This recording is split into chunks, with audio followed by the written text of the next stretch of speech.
So welcome to today's class. I've been able to put in so many articulated video for you because I want you to get the best out of your exam. Please, I beg you, never enter into an examination without reading. If you can sit down, get your paper and your pen and jot down the points that will be coming out from this class today, I assure you, you are going to be knowledgeable and also you will be on your way to making an A1 in your agric practicals. Alright, so thank you, and without further ado, let us dive into today's class. Today we're going to be analyzing the specimens. If you've not seen my previous video where I did a sneak peek of the specimens that you are to be, of the specimens that you should be expecting, please do well to do that. Alright, today I'm just going to be analyzing the specimens and then we're going to preview some of the likely questions that you will be expecting on the day. Alright, so specimen A is a hand fork. Alright, the hand fork is known as the weeding fork. Yet, if you're asked to describe this tool, what will you say? You're going to say that it is a small farm tool with 3 tines or prongs attached to a short wooden handle. Alright, you can see these are the tines. Alright, this is a short wooden handle and these are the other parts of the hand fork. Alright, because it is short, we usually use it in a squatting position. Alright, so what are the uses of the hand fork? We use it to dig up weed. Alright, light weeding.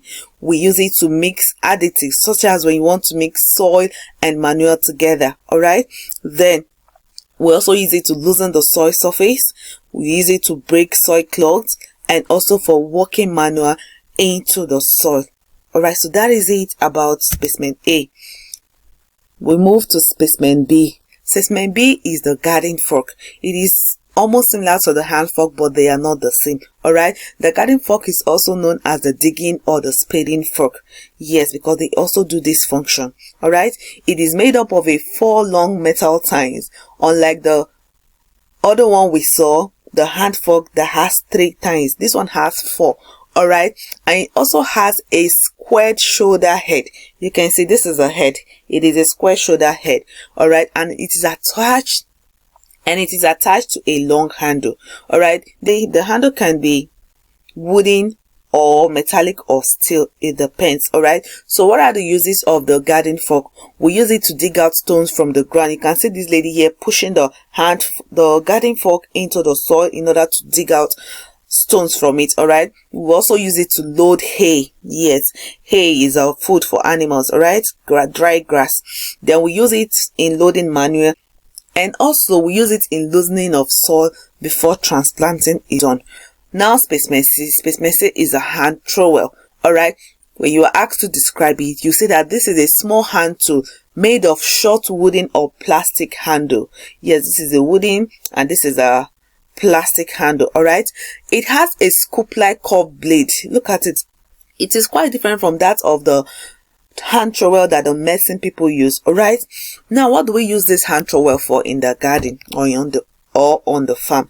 We use it to carry small quantity of earth with seedling during transplanting. Yes, look at the earth. You can see earth is being carried here, and this little tiny seedling, okay, is going to be transferred to the main bed. Alright, then it is used for fertilizer or manure application. We use it for digging holes when we want to plant, and we also use it for mixing soils and fertilizers together. So this is the diagram of the hand trowel.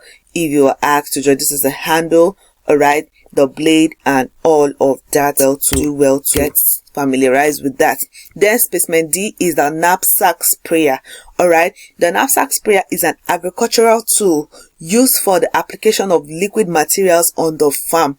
Alright, yes, it has some basic parts that you should know. Alright, it has a tank. Here is the tank. The tank contains the liquid that is to be sprayed on the farm. Alright, it has a pump. This is the pump.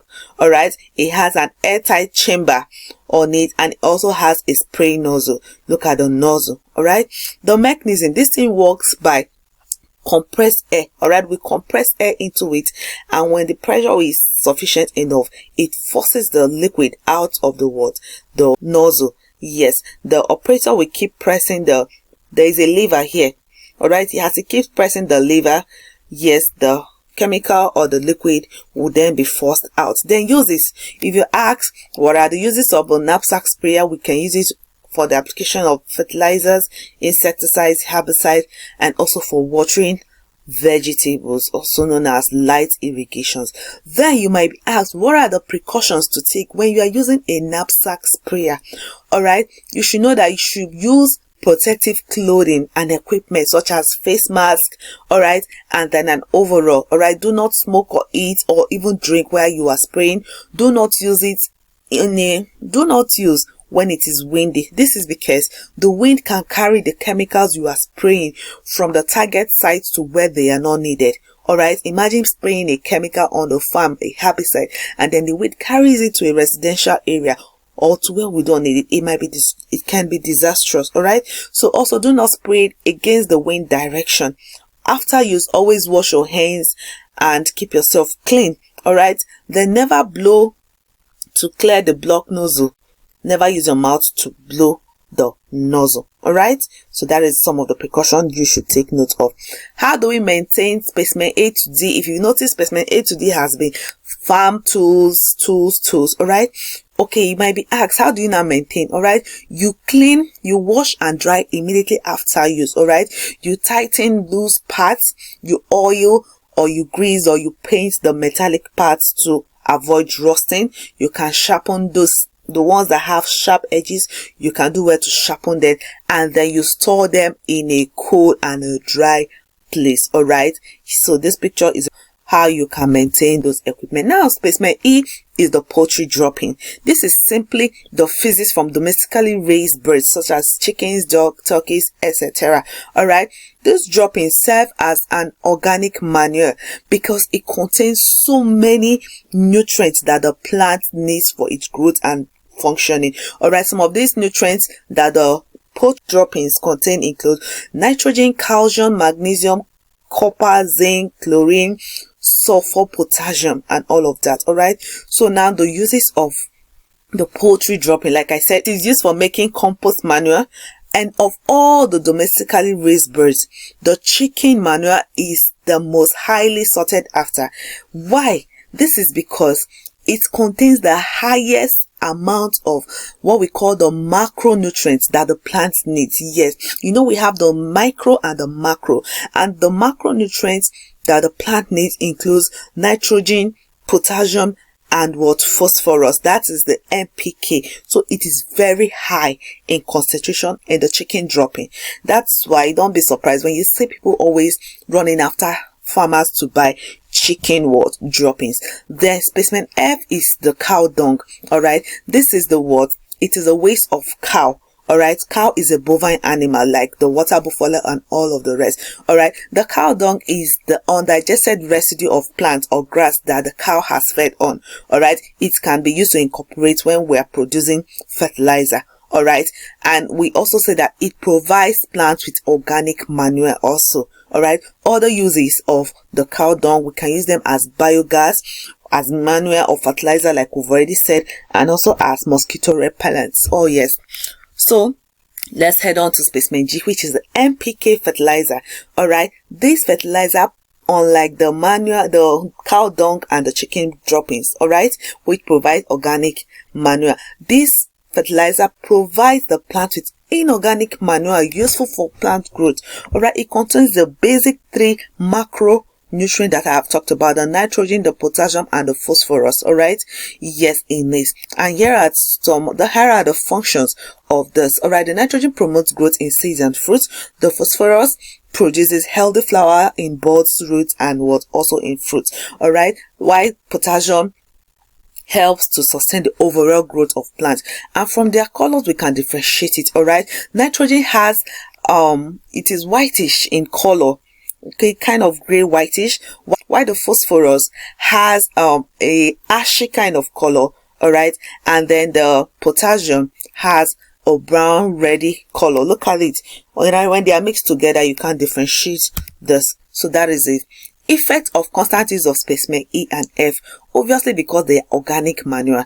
They increase the organic matter in the soil, and when the organic matter of the soil is increased, it improves the soil structure, and when the soil structure is also good and healthy, it can help to control erosion.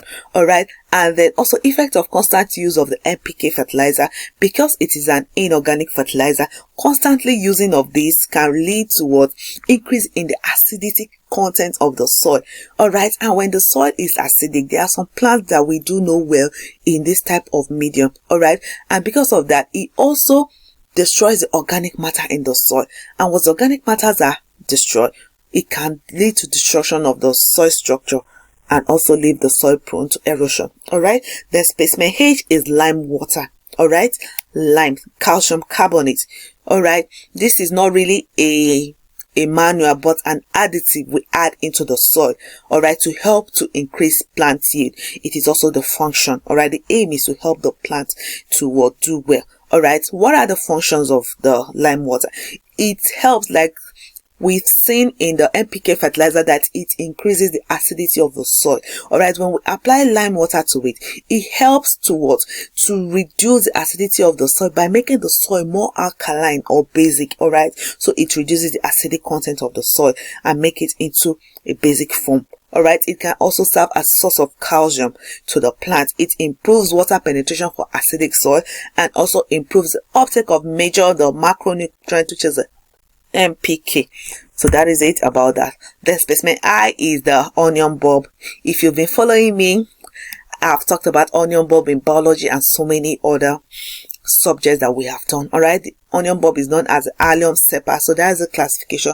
You know that it is an underground vegetable crop rich in antioxidants and many nutrients, low in cholesterol. We propagate this by vegetative. All right. When you're asked where does the onion store its food, it stores its food in the leaves. So that is the structure of the onion structure. This is the structure of the onion bulb. All right. And here we have the apex bulb. We have the fleshy leaves inside of it, fleshy scale leaf. We have the adventitious root. We have the stem discs. All right. And all of that. So we head on to specimen J, which is a yam tuber. The scientific name for the yam tuber is the Dioscorea rotundata. Alright, belongs to the kingdom Plantae, the Trichophyta class, Angiosperma, order Dioscorealis, family Dioscoreaceae, genus Dioscorea rotundata. Please do well to note that. Then description of specimen J. It is cultivated in both temperate and tropical region. The skin is usually very rough and hard to peel off. It has variety of skin, color, and we use the skin in identifying the different species of plants. All right. It is also a vine. Yes, you can see it is a vine. They are creepers. They have to be supported so that they can grow well. And it is a heavy source of carbohydrates, because it contains heavy starch in them. So that is it about the yam. Then we have the cassava tuber, the manihot esculenta. Also in my previous videos, I've talked about the cassava so very much. All right. It is a very strong crop that is drought resistant, high in starch. All right. It can cause cyanide poisoning if it is not processed very well. All right. We cultivate it using the stem. Look at the stem. We get the stem. Here is the stem. We get the stem and then we put it into the soil and it begins to grow. Then the cassava stores its food in its tuber. Yes, the cassava tuber, that is where, while the onion stores in the leaves, right? All right, we go to the specimen L, which is the ginger rhizome, the Zingiber officinale. Again, I have also analyzed the Zingiber officinale in my previous videos, my biology videos and all of that. So you should know that the ginger has an irregular shape. All right. It's a flowering plant whose rhizome is usually used mainly for spice. Yes. Ginger is loaded Ginger is loaded with so many health benefits. All right. It can be used to stop nausea, flu, anxiety, stomach upset, inflammation, call it. All right. Then we propagate this accessorily by vegetatively. Yes, and ginger stores its food in the rhizome. In this rhizome, that is where it stores its food. Then specimen N is our fresh meat. All right. It can be processed using boiling, steaming, frying, or roasting. All right, we can also preserve by sun drying it, or salination, or canning, or freezing, or smoking. So that is that about fresh meat. And then we head to the next specimen, which is which is the tapeworm, the tinea. All right. Yes, this is the classification for the tapeworm. The description of specimen N, which is a tapeworm. All right, we say that they are flat worms. They are the flat and segmented worms. Yes, their body is segmented into distinct regions. All right, and they are flat. All right, and they look like a tape. That is where they got their name from, as tapeworm. All right, the tapeworm, they attack vertebrates such as human beings, cats, dogs, and fish. All right, yes. Then it is an endoparasite found in the guts of its host. All right, the body of the tapeworm is made up of similar units, which we call the proglottids. So you can see these units. All right, the body, they are all similar. That's why we call them the proglottids. All right, then like we said, it is a segmented worm. All right, it has 3 basic segments or parts. Number 1 is the head. All right, the head is also known as the scolex, and it is what carries the hook and the sucker. All right, yes, look at the hook here, and here are the suckers. So the animal uses the hook to attach itself into the gut or the intestinal wall of its host, and then with the aid of these suckers, all right, it begins to suck up all the nutrients that the host of the organism has already taken. All right, instead of the nutrients to go into the body of the host, the parasite begins to enjoy the benefit of the nutrients. All right, then the neck. All right, the neck is where the animal regenerates. All right, yes, from here you can see this is the youngest part of the body, and is what is going to be continue to mature into the word matured proglottids. Then we have the proglottids. All right, it contains the male and the female sex organ. This is one of the reasons why this parasite has of survival, because it is a hermaphroditic organism. Yes, it is an hermaphrodite because it contains both the male and the female sex organ in one organism. Because of that, there is no need of searching for sex mates. All right, this animal can it can fertilize itself and then begins to grow immediately.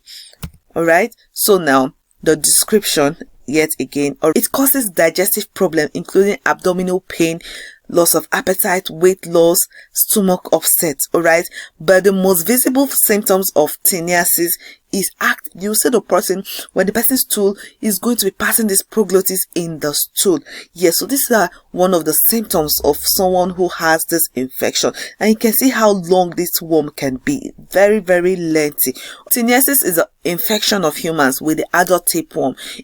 It could be Tinea solum, which is the pork tapeworm, or Tinea saginata, which is the beef tapeworm, or etc. We also have other hosts. All right, yes, these are the species of the tapeworm that we have. Mode of infection: people get infected by eating raw or undercooked meat or fish. All right, also poor hand washing or poor hygiene also increases the risk of infection. How do we control tapeworm or teniasis? By cooking your food thoroughly, by cooking your food properly, okay, proper hygiene, washing your hands, general sanitation, treat people that are already infected, and then public awareness. All right, so that people know how this parasite gets into our body, and then they can be able to prevent it. Specimen O, it's the roundworm, the Ascaris lumbricoides. All right, unlike the tapeworm, which are the flatworm, these are the roundworms. All right, so the scientific name for it is Ascaris lumbricoides. So this is the classification for the Ascaris lumbricoides. Do well to familiarize yourself with it. All right, now let us describe this. All right, like I said, they are endoparasites found in the small intestine of their host. All right, that is where they reside. Mode of infection: how do we get infected with Ascaris?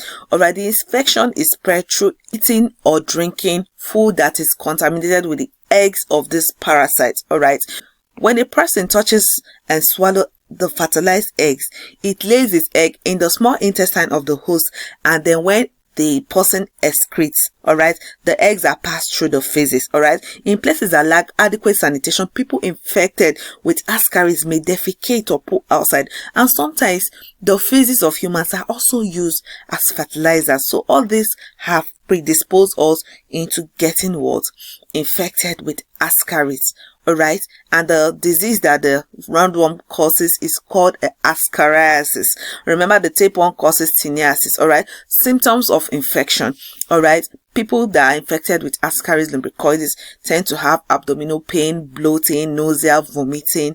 Alright, and all of that. So when you see that, it's better you go get yourself checked up. Then how can we control it? Since we've seen how we can contact this disease, alright, then simply, how do we now control this infection? By simply routine deworming, prompt disposal of physics properly, alright, health education, social development.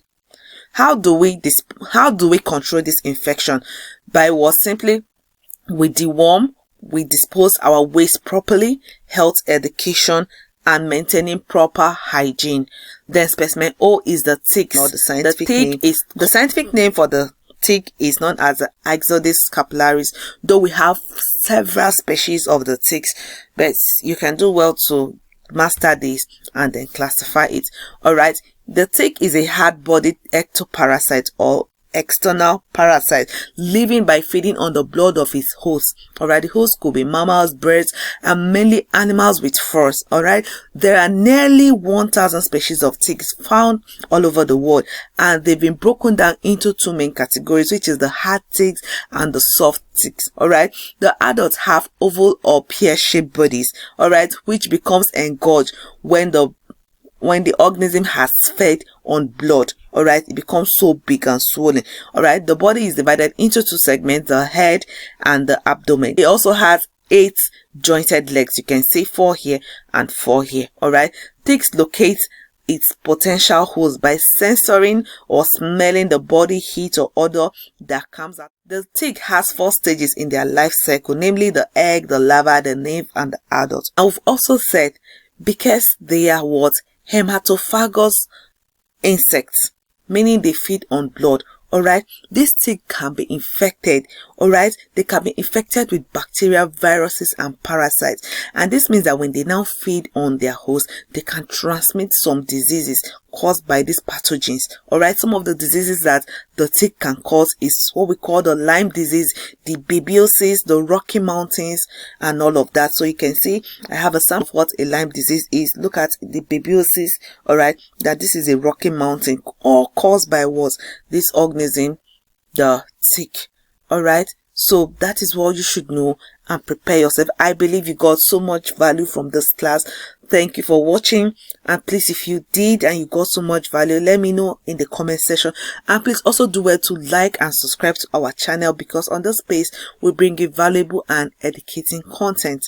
Alright, thank you for watching, and I wish you all the very best in your exams.